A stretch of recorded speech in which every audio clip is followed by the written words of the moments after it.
he made it look a lot less bad than people might believe the matchup is. Yeah.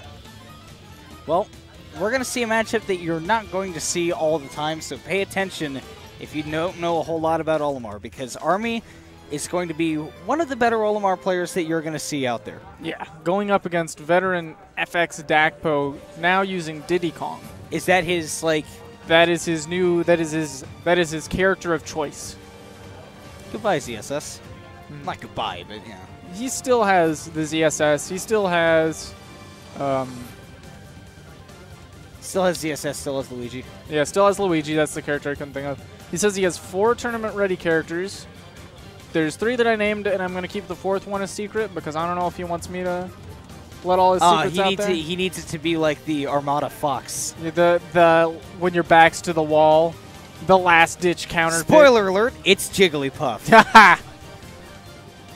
It'd be beautiful. But He's discovered some brand new Jigglypuff tech. It's called Switch to Fox. LRA start.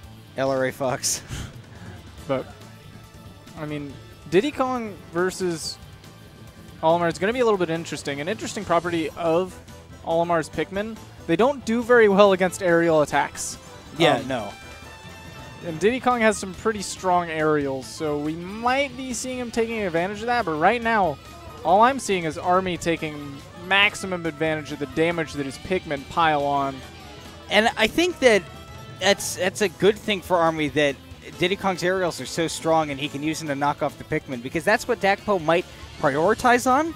And that way his aerials will become a lot more stale and maybe won't be able to kill with them as easily as he normally would. And that's a big method of Diddy Kong's kill game. Forward smash with that electric Pikmin won't do it.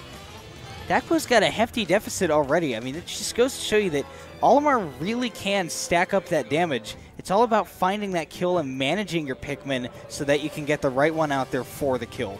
Yeah, and Army definitely is smart about using which Pikmin at the right times. He'll make sure that, I mean, depending on the matchup, he might just want to pull out 2 purple Pikmin and rock with those, or he knows that the blue Pikmin is when he needs to get his kill throws. He's doing a good job with these yellow Pikmin. Yellow Pikmin are pretty much the average. They do decent throw distance. They do decent chip damage. They do decent knockback. They're pretty much just good at everything. But Dakpo... Oh my god, just catching him on the recovery. If Olimar has 3 Pikmin in his hand when he's recovering, he's rather slow to get up to the ledge. I'm sure there's a joke with the 7 Rings in Hand song from Sonic in there somewhere. Goodness. 3 Pikmin in hand. Okay. So, 57% already. I think that was like 18% off of that backer or something like that. And, I mean, it just goes to show you, like, if you don't know the Olimar matchup, you will get bopped. You will get bopped if you don't know the Olimar matchup, because you think, okay, well, I'm at 100%, but he can't really kill me. Oh, I'm dead. And especially now, I mean, Army's got 2 blue Pikmin. Look out, Dakpo.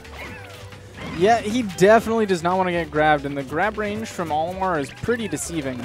Look at that smash attack range as well. Hitbox does, of course, have a sour spot as it goes out, but just catching him with that punch. Army takes game 1, and I think it's really not all that much of a surprise. He doesn't come out here often because of the distance, but, I mean, man, he's placed, like, top 8, I think, just about every time. I know the first week that he came out and was finally able to make it to a Shockwave, he got 3rd. He got 3rd the very first time. And has pretty consistently done well. And now Riot, we're seeing, if you're watching, Riot, if you're watching this VOD later, I'm not buying you food. And that's the final word. This man. If you're one of the Twitch chat monsters, first of all, shout outs to you guys, you're awesome. Second of all, you can pretty much catch me arguing with him every week, so you're not missing out on anything.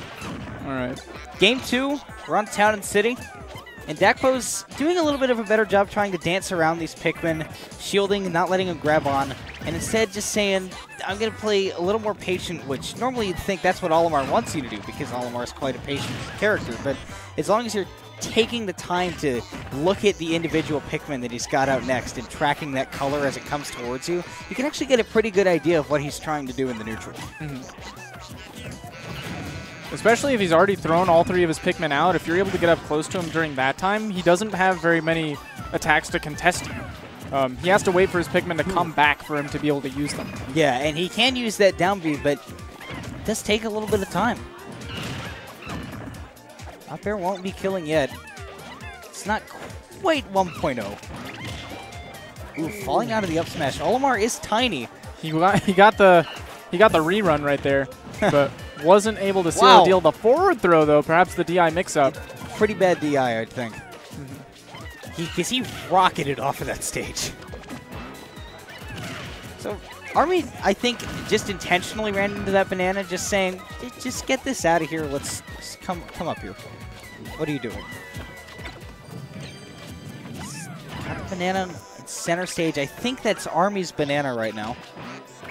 Ooh, went for the pivot grab. And that's one thing, is if you do something like throw a banana, you have to commit to it and say, I think this is going to hit him. Because if it does hit him and then you go for the pivot grab because you think it's going to miss, then what were you trying to accomplish with the banana? That time I think Dakpo throwing out the banana is a bit of a bait. Bonk. Every speedrunner's worst nightmare. The bonk. Bonk. Ooh, really solid instant toss. Dakpo making his recovery safe right there. Yeah. Tricky with his banana. It's very difficult to get that safe recovery, especially if Army has the presence of mind to get the 2-frame, because Diddy Kong can fall out of his up B, and it's very dangerous against a character like Olimar, who can throw stuff at you constantly to break that. And there we saw the power of the blue Pikmin. Yeah.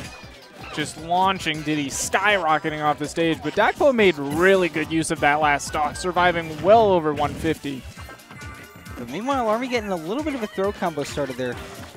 The big damage from Olimar doesn't really come from the chip damage as much as you might think. It really comes from those throw combos and then getting a big hit like a back air or a smash attack off of that. Oh, no. Dakpo activated the kick, wasn't able to recover afterwards.